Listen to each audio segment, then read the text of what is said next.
Credit Suisse is all over the news over the last couple of days with its stock price moving rapidly downward.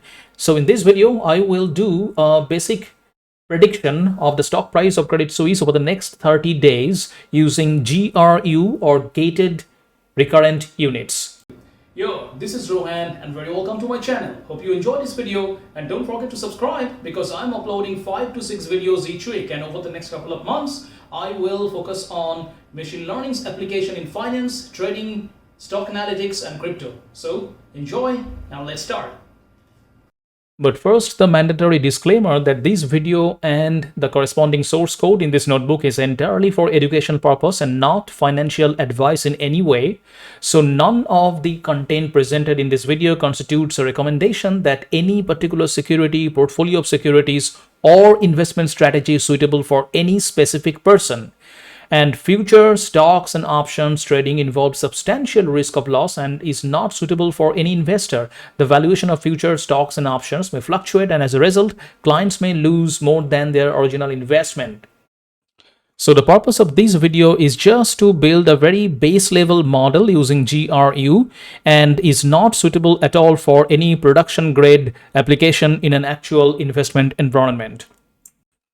Further, the model that I'm building in this video is a single variate model, that is to the GRU model, I'm feeding the previous historical closing prices to predict the immediate future closing prices. But in actuality, in actual investment situation, any model which helps in decision making will be multivariate. And those multivariate variables or other factors that can influence the model may be the security prices of related securities, security prices of related index, and also many economic variables. And all those needed to be factored in a real serious situation.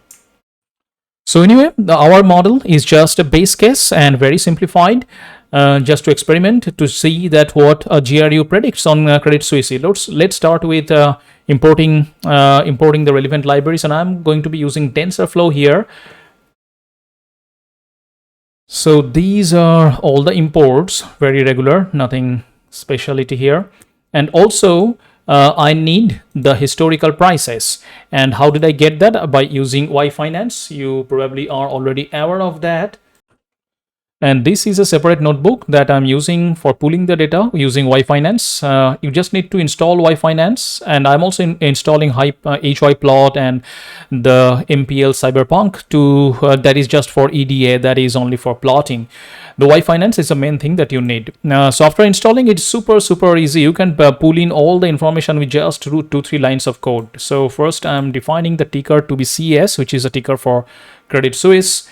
And then you do something like this: YF ticker equal to YF dot ticker, which is a method, internal method of Y Finance, and to that you pass ticker.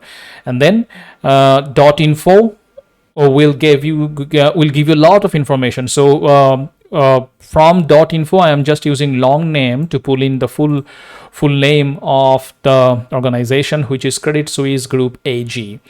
And then I am directly pulling the data for 10 years. So all you do is define the stock, again YF.ticker and then ticker, and with this single line, stock historical prices equal to stock.history, and you pass the period. That's it. It will by default it will take the daily data and will give you the last 10 years OHLC data, open, high, low, close, volume, dividend, and also stock splits. And if you want more granular data, for example by minute, by second, there are other arguments you can specify here, but by default it will bring in the daily data, which is what I wanted in this case.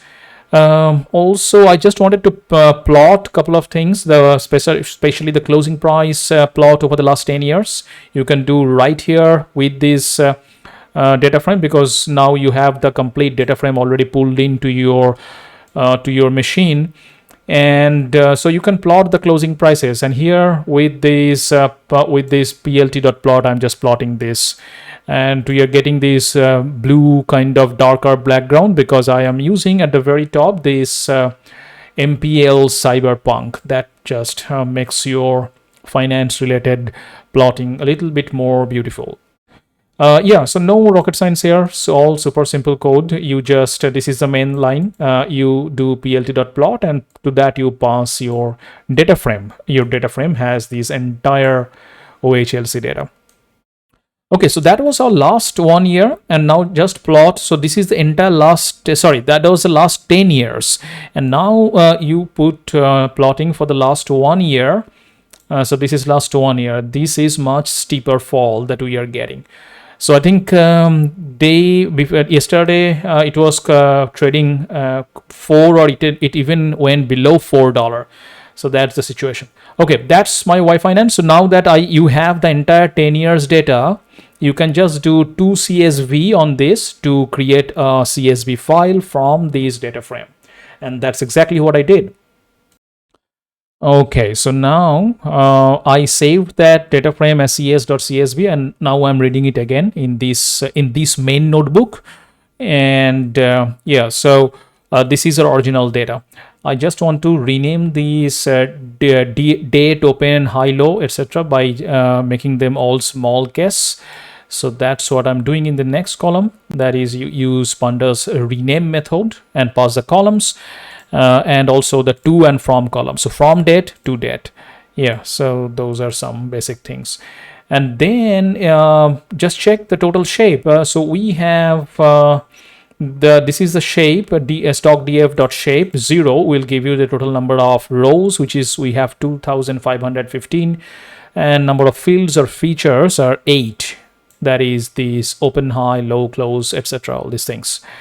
Let's check for the null values. Yeah, so you do df.isNull.values.sum. It gives me 0. That means there is no null values.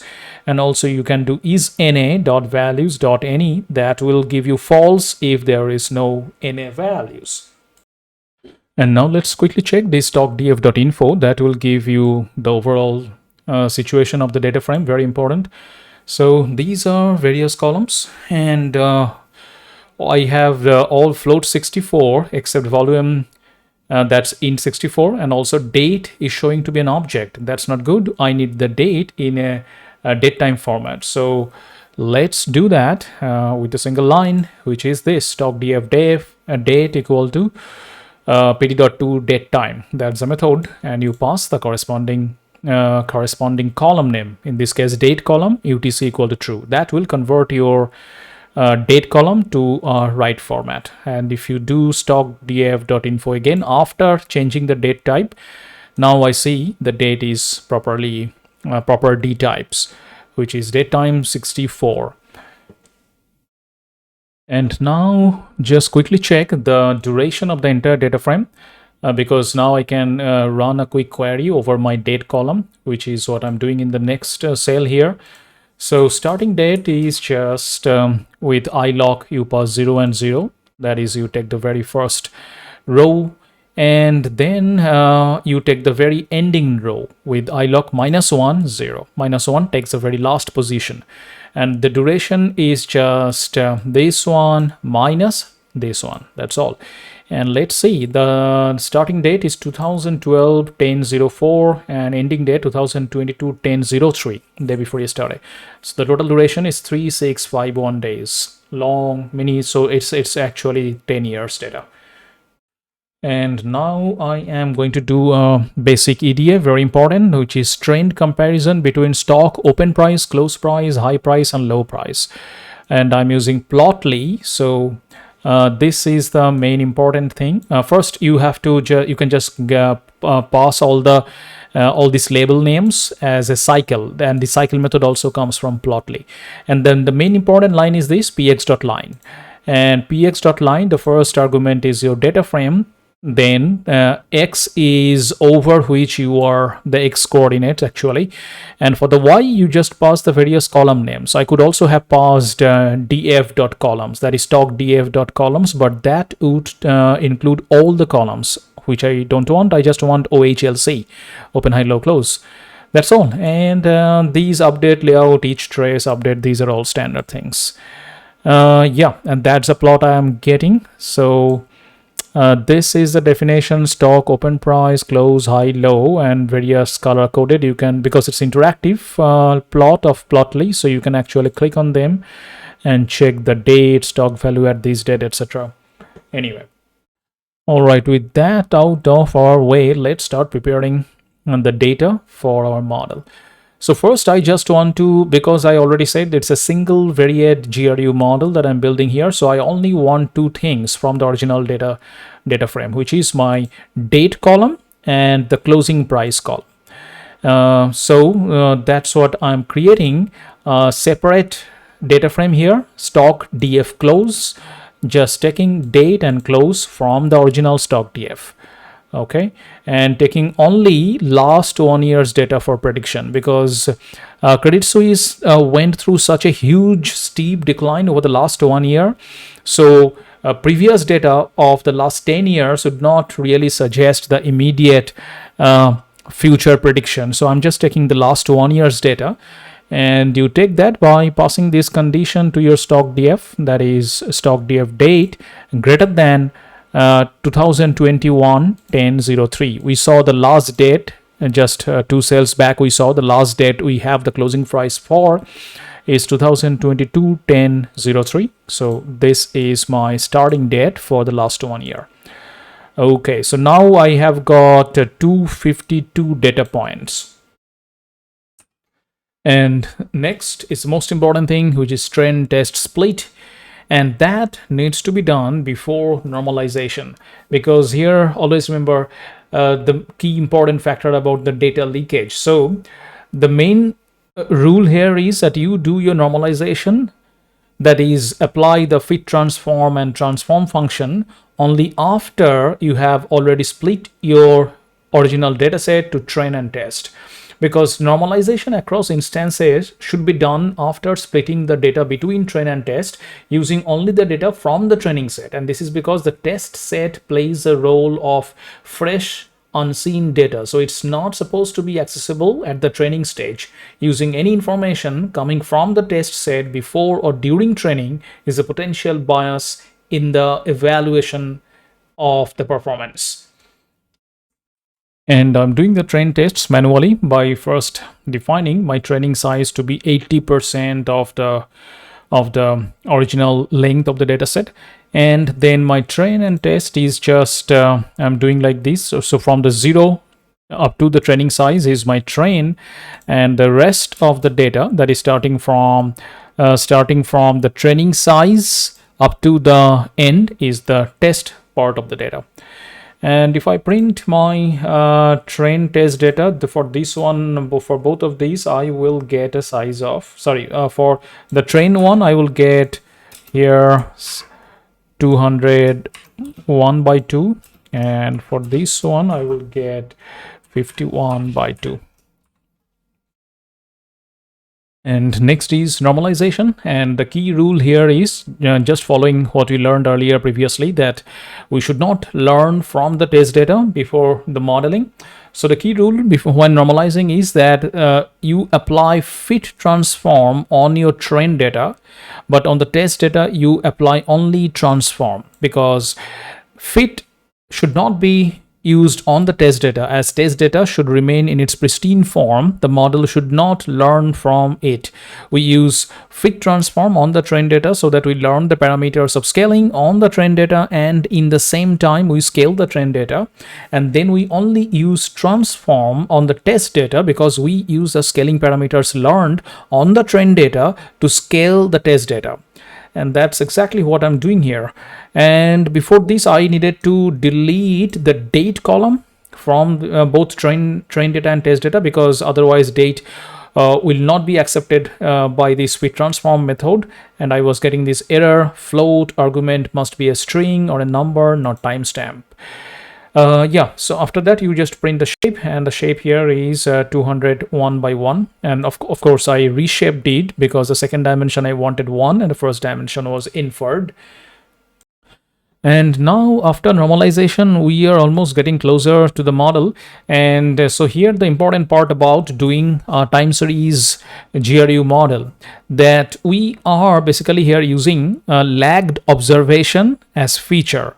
What that means is that, so say your original sequence is like this. Say these are stock prices 455, 447, 440, 460, and so on. And your time window or time stamp is 3, which that means that we look at previous 3 timestamp, that's our feature, to predict the next timestamp stock price. That's our label or target, and that's why it's called lagged observations as feature.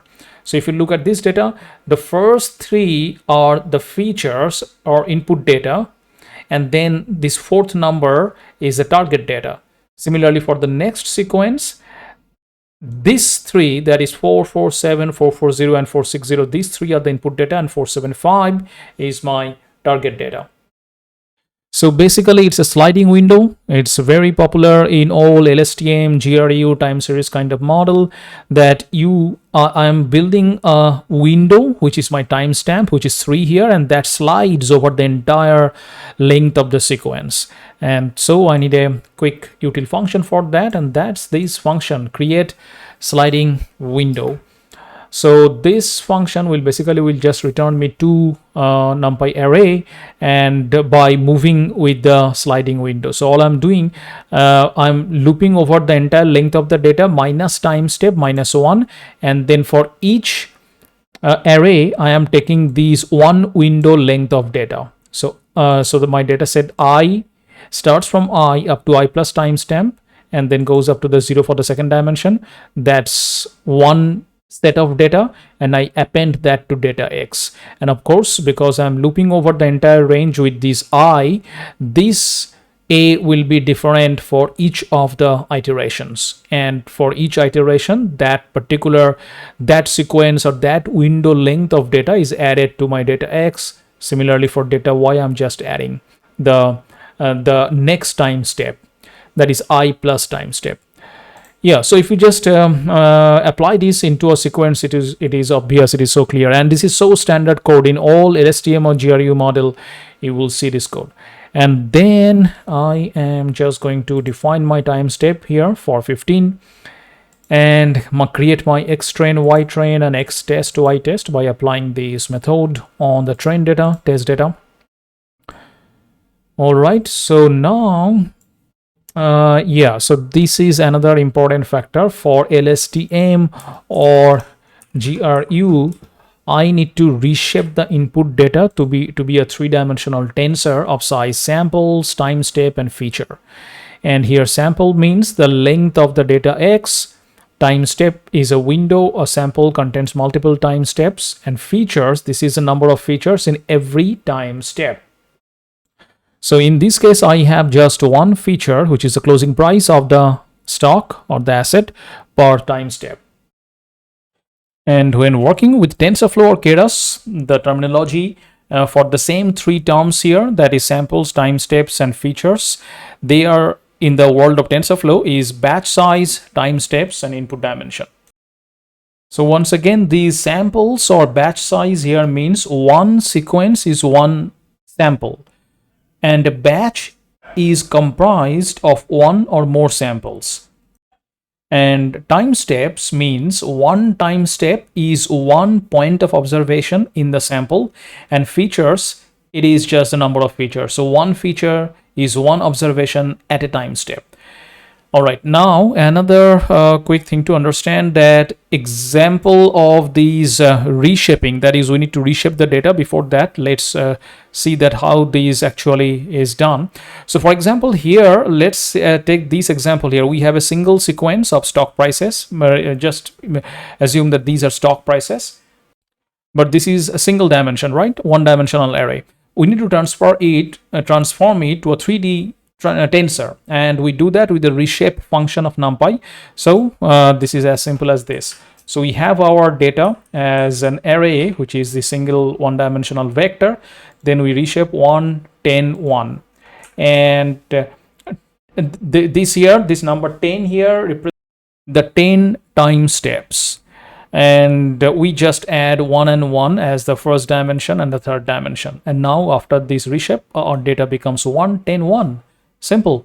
And that's because we needed this extra 2 dimension, because that's how LSTM or GRU will accept its input data. Otherwise, the model will not work.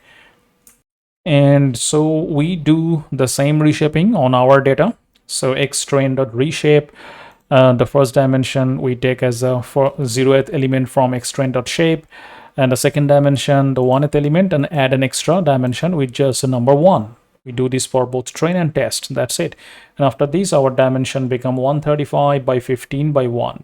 So 135 here represents the batch size or the sample size. So that means there are 135 rows, and 15 is the number of time steps, and 1 here is because we have just one feature, which is a closing price of the stock.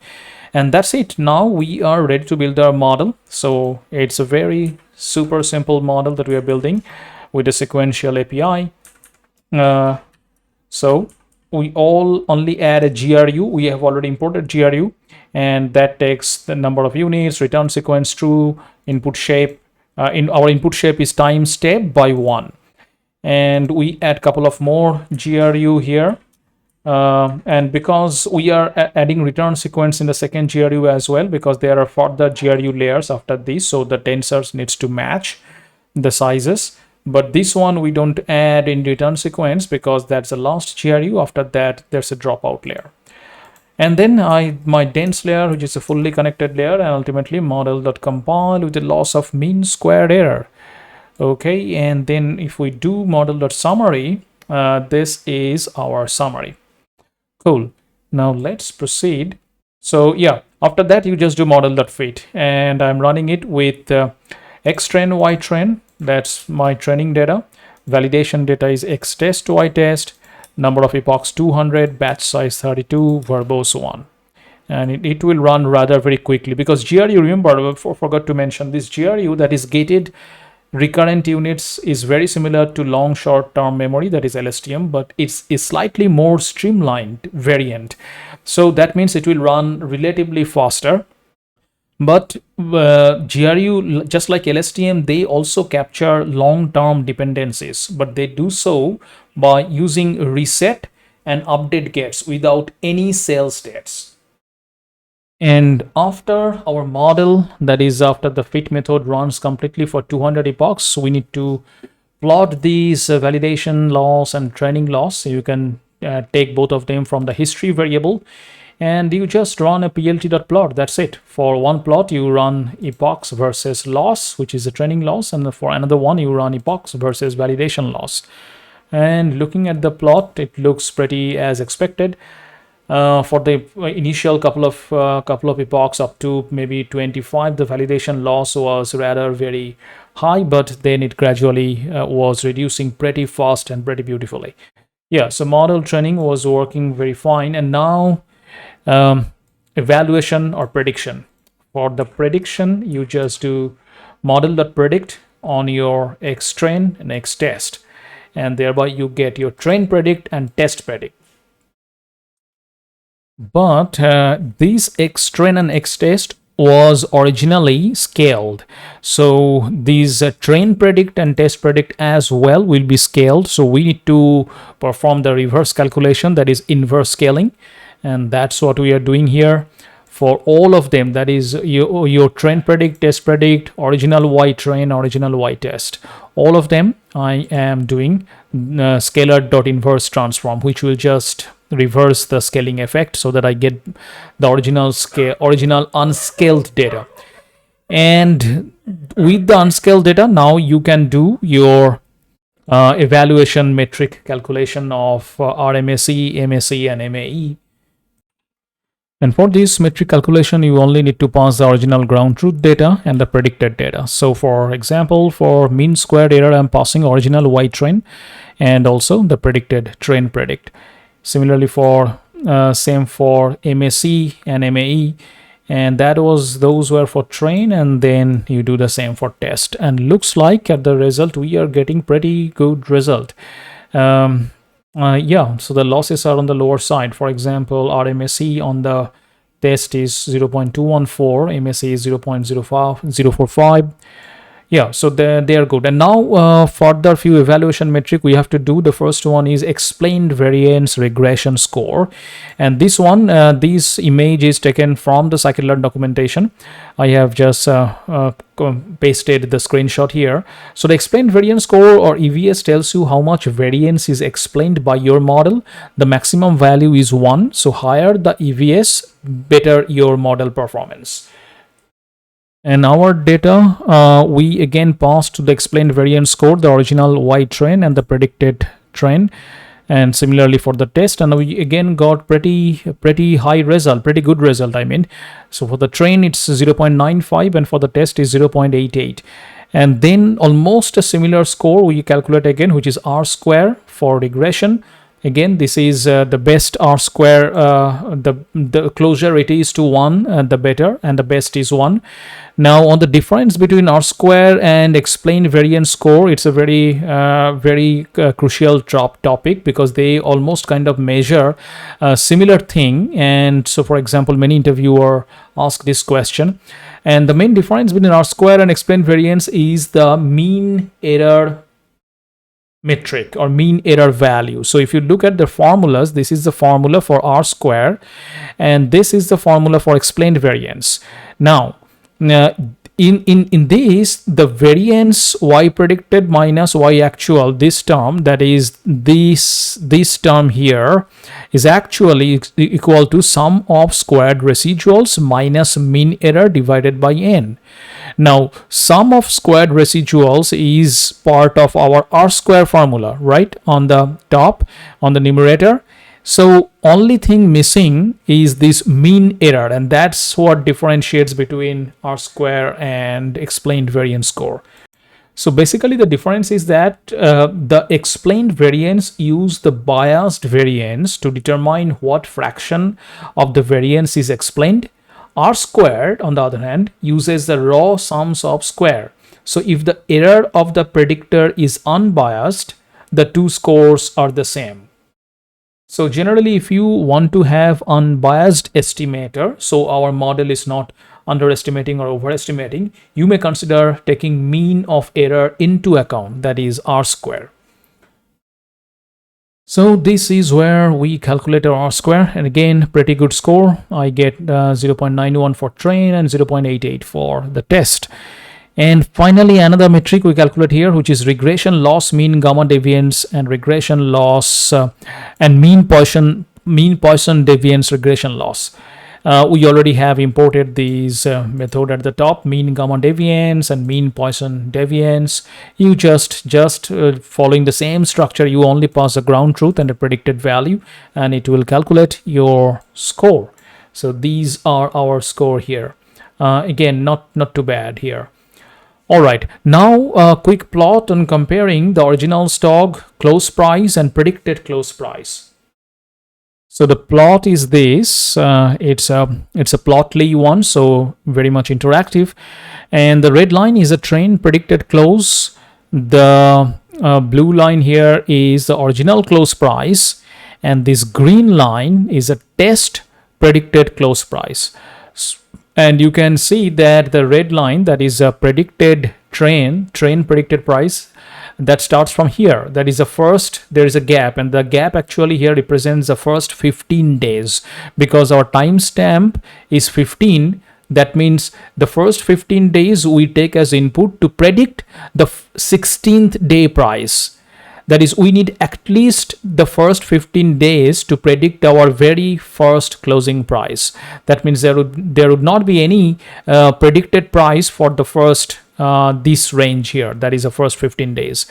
And that with that logic, you can actually make sense of the code here, because that means looking at the plot means that we have to shift our data by the timestamp, by 15 timestamp actually. And that's exactly what we are doing in the code here. So I have put a lot of comments here. So the main thing is shift train prediction for plotting the look ahead time for predicted stock value. So that the train predict look ahead variable can be properly structured. So basically I am defining this look back period to be equal to our time step. And for looking ahead by the look back number of periods, I need to start at the look back point. That means my train predict look ahead, this particular list or NumPy array will start at the look back and go up to length of the train predict plus look back. And this train predict look ahead, this particular NumPy array has been defined with the same structure as stock df close last 1 year, which is our original NumPy array with the closing price of the last 1 year. That is a real actual closing price. And I'm using np.empty-like just to initialize the values. So np.empty-like, what they will do is that returns a new array with the same shape and type as a given array. And our given array in this case is this original NumPy array, which holds all the closing prices of the stock. So my train predict look ahead will be like this. That is, we just discussed. It will start at the look back and then go up to the length of the train predict plus look back. And that's for the first dimension, which holds all the prices. And for the second dimension, it will take all the whatever value is available. And I apply similar logic for calculating the test predict as well. But remember, test predict starts where the train predict ends. So this whole variable that is here, this line was made equal to train predict. And then that train predict will be used to calculate my test predict look ahead period. And then that's how you get your train and test predicted values. And you just need to create a data frame with pd.dataframe. And here my date is coming from the original date, which is, this is my original data frame. Remember, we created this stock df close last 1 year, original gt stands for ground truth. Original close is also coming from the original close values, and train predicted close, this is coming from these this variable we just defined, train predict look ahead, and we need to reshape it to 1, and then the second dimension is -1, and also make it a list with the to list. Similarly for test predicted close. So this is how we get our complete data frame, where we have the entire close price, predicted price, and test predicted price as well. And then that's all we need in that. And now that we have it, we can just plot it with px.line. First argument is this whole data frame. X is along the date, and Y is where you define the columns which you want to plot. So I want to plot original close price, train predicted close, and test predicted close. That's it. And that's how we get our plot. And yeah, so looking at the plot, looks like the predicted values, that is a red line, pretty much was close along the entire journey with the actual prices. And remember here, what this predicted line is doing is it's taking the previous 15 days as input feature and predicting the 16th day price. That's how it is getting this first day. And this window goes on throughout. It's a sliding window. And the last thing we want to do is predicting the next 30 days based on the previous 15 days of actual historical values. So our actual values ended right here, and here I want to predict the next 30 days. And for that, all I need to do basically is to create prediction values based on the last 15 days. And for that, I'm just the code is I'll definitely give the link in the GitHub. It's rather simple code here. I'm just defining an x input variable, which is starting from the which is taking the last 15 days from the actual data, and that's why it is starting from here. That is length of the entire test data minus timestamp. That's where it is starting from. That means it is effectively starting from the last 15 input days, actual input days. And then all I'm doing is creating my prediction with this line of code here. Basically here, this else condition will be effective. That is with my x input, I am applying the x input on model.predict. Thereby I will get y predict for each of the prediction. And this y predict I will append or extend in a list of outputs, this array. And then I need to just plot the original input data and also this list output array, which holds the actual predicted values given the last 15 days input. So that's what I am pretty much doing in these codes here. I have put a lot of comments, so when you go through it, it should not be any problem. And basically, let me come to the original, the most important part here. Here again, I'm creating a data frame with the last original day's values and the next predicted day's values. And next predicted day's values is all coming from that list of outputs that we just defined here.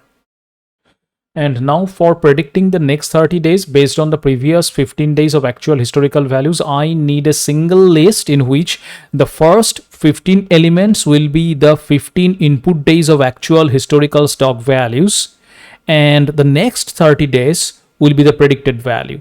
And that single list is what I am creating here. Here in these lines of code. Basically, what I'm doing here, I'm creating these two variables, last original day's value and next predicted day's value, and what it will hold is total 45 days worth of stock values, where the first 15 days will be the input, which is this line of code, and the next 30 days will be the predicted value, which is this last line. And looking at this line, it's obvious that I am taking the last 15 days of original or ground truth stock value from this list, which holds, this particular variable holds all the actual ground truth historical values.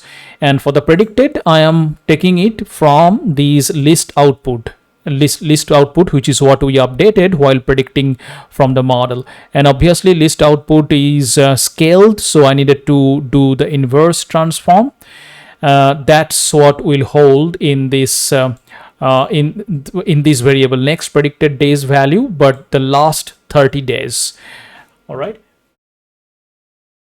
Okay, so now with these two variables, I'm just making this data frame, new pred plot, new predicted plot.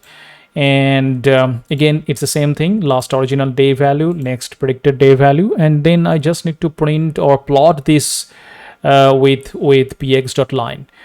And then this is the plot that I'm getting. Basically this red line here is the actual prices, and this line here is a predicted one. Now we can see that there is a slight even more decline in this line. That is, it's predicting the stock will go down slightly bit further from the 15 days. And so that's what the model is predicting.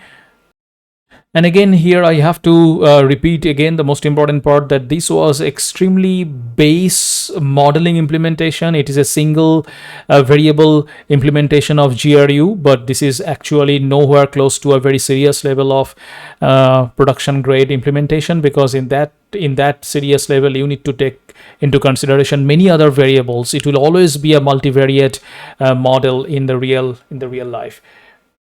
So this prediction right here, it is just this super simplified model is predicting. And then last thing, I just wanted to plot the entire closing stock price with the next 30-day period included in them. And so here I am just taking the entire historical price with my from my stock DF close last 1 year.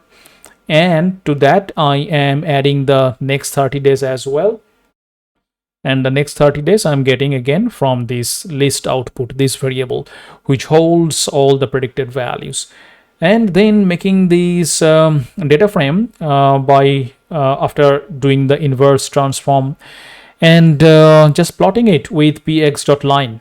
And the labels I'm plotting are let's see, actually the close price for the entire last 1 year and the next 30 days prediction here.